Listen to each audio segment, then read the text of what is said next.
Arthritis के कम से कम 80 प्रकार हैं और आर्थराइटिस आरंभ होती है उंगलियों से, फिर वो बढ़ते बढ़ते जोड़ों तक पहुंचती है, घुटनों तक पहुंचती है।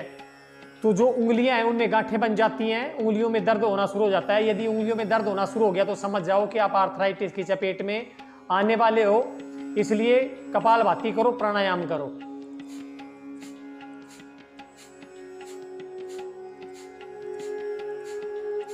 पुरुषों में जो घात की समस्या होती है वो भी इस प्राणायाम से ठीक होती है। बहन भाइयों के अंदर जो पाइल्स की समस्या होती है वो कपालभाति से ठीक होती है।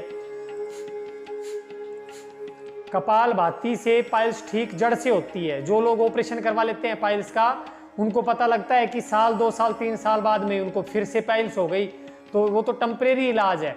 परमानेंट इलाज यदि करना है तो वो प्राणायाम के पास है, और खास करके कपालभाति प्राणायाम पाइल्स के लिए रामबाण इलाज है।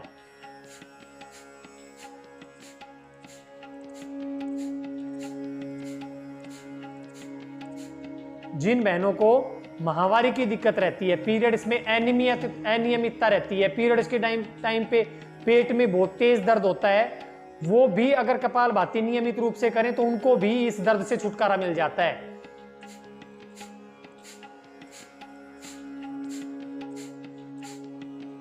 कपालभाति का पूरा लाभ लेने के लिए आप शुरू में 5-4 मिनट से शुरू करें और फिर धीरे धीरे बढ़ाते बढ़ाते आप आधा घंटा 1 घंटा तक कपालभाति कर सकते हो। कोई नुकसान नहीं है इसके। जो बड़े बुजुर्ग घर में हैं वो बैठे रहते हैं, उनके पास कोई काम तो है नहीं, कम से कम वो 24 घंटे में 1 घंटा प्राणायाम के लिए, आसन और व्यायाम के लिए तो निकाल ही सकते हैं। शरीर में जितने भी विटामिन की कमी होती है, चाहे विटामिन B12 हो, विटामिन D हो, ये सारे विटामिन की कमी अपने आप पूरी हो जाती है यदि आप प्राणायाम करते हो। प्राणायाम करने से हमारा जो डाइजेशन है वो अच्छे से काम करता है, और जो हम खाते हैं उसी खाने में से ही हमारा पेट जो है वो विटामिन को अब्जॉर्ब कर लेता है, उसी से पूर्ति कर देता है।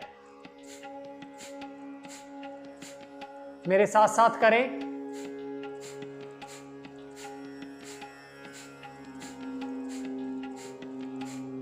मुट्ठी भर भर के विटामिन खाते रहते हैं। विटामिन B12 खाते हैं, विटामिन D खाते हैं, और विटामिन B कॉम्प्लेक्स खाते हैं, विटामिन C खाते हैं, विटामिन E के कैप्सूल खाते हैं। इतने सारे विटामिन की कमी जो शरीर में होती है वो इस वजह से ही होती है क्योंकि हम फिजिकल एक्टिविटी नहीं करते। हमारी जो आंतें हैं वो अच्छे से काम नहीं कर पाती और खाने को हजम करके उसमें से विटामिन नहीं उठा पाती। कपालभाति करेंगे तो जो हाजमा है, हमारा जो डाइजेशन है वो अच्छा होगा और हमारे खाने में से इन सब विटामिन की पूर्ति होने लग जाती है। मेरे साथ साथ करें।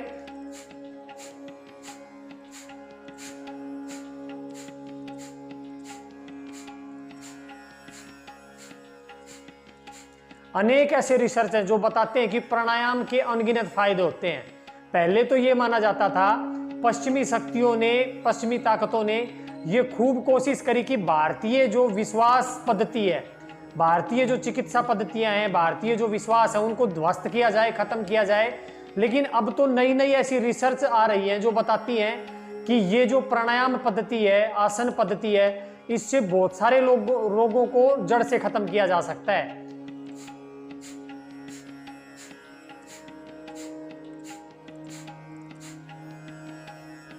आप अगर नियमित रूप से ये करते रहते हो तो जिन बहनों को यूट्रस के अंदर फाइब्रोइड की दिक्कत रहती है, गांठें रहती हैं, वो 2 से 3 महीने में वो गांठें जो हैं वो पिघलनी शुरू हो जाती हैं और 6 महीने के अंदर अंदर वो गांठें बिल्कुल खत्म हो जाती हैं।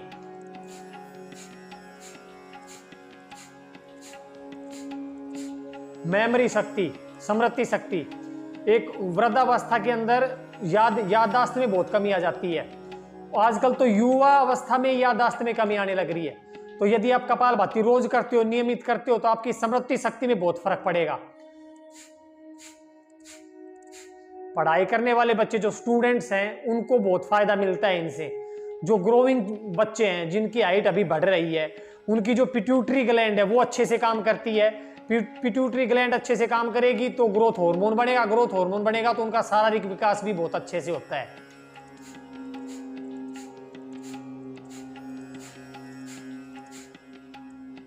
गुर्दे की बीमारियां, गुर्दे बीमार क्यों होते हैं? जो लथार्जिक जीवन हम जीते हैं, उल्टा सीधा जो हम खाते हैं, उसको हजम अच्छे से होता नहीं है। तो फिर गुर्दे बीमारी होंगे। आप कपालभाति करें नियमित रूप से तो पूरा का पूरा ये जो डाइजेस्टिव सिस्टम है, पूरा पेट के आसपास जितने भी आपके अंग हैं, भीतरी अंग हैं, ऑर्गन्स हैं, वो सारे के सारे एकदम नीट एंड क्लीन रहते हैं, साफ रहते हैं, अच्छे से काम करते हैं, उनको रक्त प्रवाह पूरा मिलता है। फिर गुर्दे चाहे हो, चाहे आपका दिल हो, चाहे आपका लीवर हो, स्प्लीन हो, पेनक्रियाज हो, सारे के सारे अंग आपके अच्छे से काम करते हैं।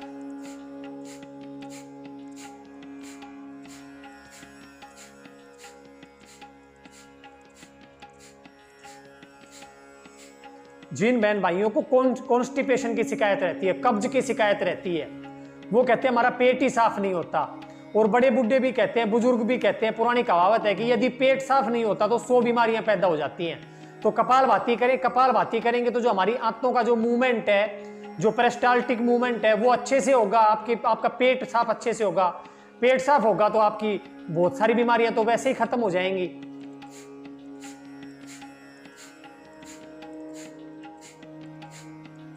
कोलाइटिस की दिक्कत रहना, पेट में आंतों में सूजन रहना, ये सारी समस्याएं जो है वो कपालभाति से ठीक हो सकती हैं। कपालभाति अकेला भी प्राणायाम यदि आप करते हो तो 100 बीमारियों से छुटकारा मिलेगा।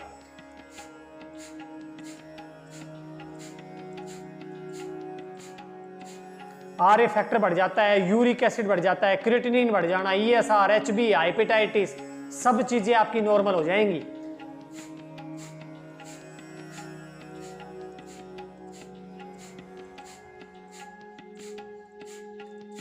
मॉडर्न रिसर्च जो है वो बताती है कि यदि दिनचर्या में बदलाव किया जाए, रोज प्राणायाम किए जाएं, एक्सरसाइज करी जाए, आसन किए जाएं, तो डायबिटीज को भी रिवर्स किया जा सकता है। पहले एक समय पर यह माना जाता था कि डायबिटीज है वो रिवर्स नहीं होती, लेकिन अब मॉडर्न साइंस जो है वो बहुत सारी रिसर्च में यह साबित करने लग रहा है कि डायबिटीज को भी रिवर्स किया जा सकता है।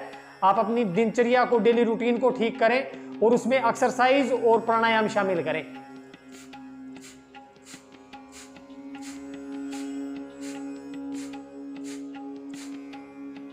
बीपी को आसानी से रिवर्स किया जा सकता है। एंजाइटी, यदि आपको टेंशन रहती है, स्ट्रेस रहती है, नींद अच्छी नहीं आती, तो इस चीज को भी रिवर्स किया जा सकता है।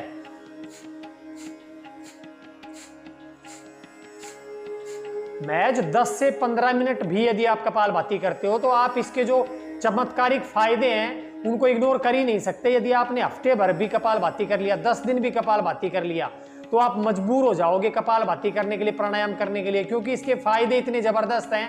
आप खुद अनुभूत करोगे उसके फायदे, खुद महसूस करोगे, तब आपको पता लगेगा कि ये कितनी प्रकार की बीमारियों को जड़ से खत्म कर देते हैं।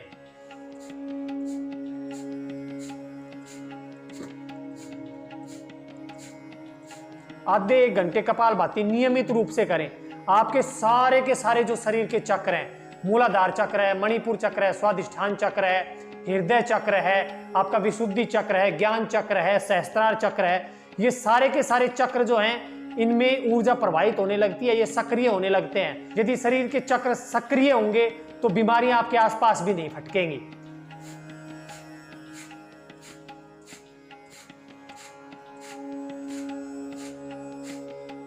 मेरे साथ साथ करते रहें, रोज करें। जो युवा हैं, स्वस्थ हैं बिल्कुल, वो तेज गति से भी कर सकते हैं।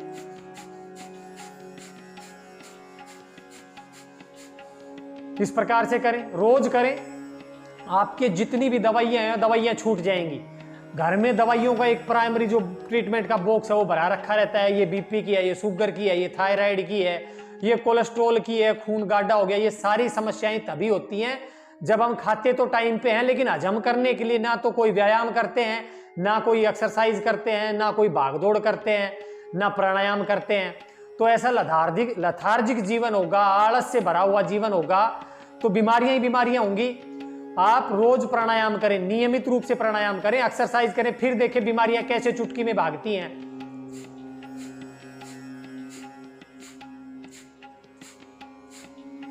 तो साथियों, यदि अधिक भी नहीं तो एक किसी भी प्राणायाम को पकड़ लें, आप कपालभाति को पकड़ लें, कपालभाति करें। और जरूरी नहीं आप सुबह 4 बजे उठे, 3 बजे ही उठे, आप जब भी उठते हो आप कपालभाति करने के लिए आप आधा घंटा निकाल लें, 15 मिनट निकाल लें। आप सुबह खाना खाने से पहले, या फिर यदि आपके पास समय की कमी रहती है सुबह, तो आप खाना खाने के 3 घंटे बाद में, 2 घंटे बाद में दोपहर में कर सकते हैं। शाम को खाना खाने से पहले कर सकते हैं, लेकिन करें, कुछ तो करें, दौड़ करें, सैर करें, प्राणायाम करें, कुछ तो करें, कोई तो फिजिकल एक्टिविटी करें आप।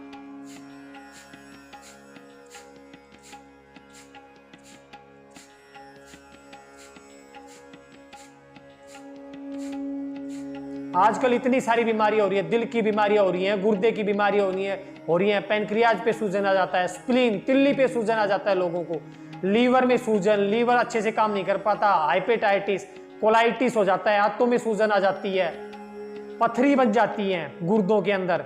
गुर्दों के अंदर पथरी क्यों बनती है? आप अधिक पानी पिएंगे, कपालभाति करेंगे, प्राणायाम करेंगे तो गुर्दे सुचारू रूप से काम करेंगे। रोज का जो इकट्ठा होता है, मल इकट्ठा होता है, वो रोज निकलता रहेगा पेशाब से, तो पथरी बनेगी कहां से? दिल की बीमारी, थायराइड, गले की बीमारियां और बहुत सारी मस्तिष्क की बीमारियां। आज अमेरिका जैसे विकसित देश में हर 4 में से 1 आदमी को, 25% आदमियों को डिप्रेशन और स्ट्रेस से संबंधित बीमारियां हैं। 25% आदमी डिप्रेशन और स्ट्रेस की दवाइयां खाते हैं। क्यों खाते हैं?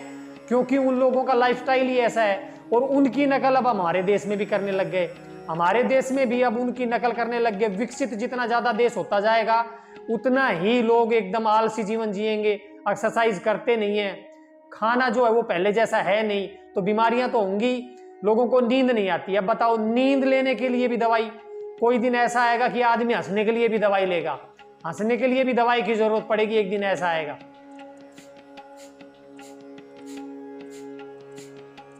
तो साथियों, दवाओं से बचना है तो आप एक्सरसाइज करें, व्यायाम करें, योगा करें, आसन करें, नियमित रूप से करें। जरूरी नहीं है कि आप सारे के सारे करें, कोई एक पकड़ लें, उससे शुरू करें, फिर धीरे धीरे नियमितता बन जाएगी। आप भी बहुत सारे फिर सीख जाओगे, अभ्यास हो जाएगा, उनकी विधि ठीक से करनी आ जाएगी।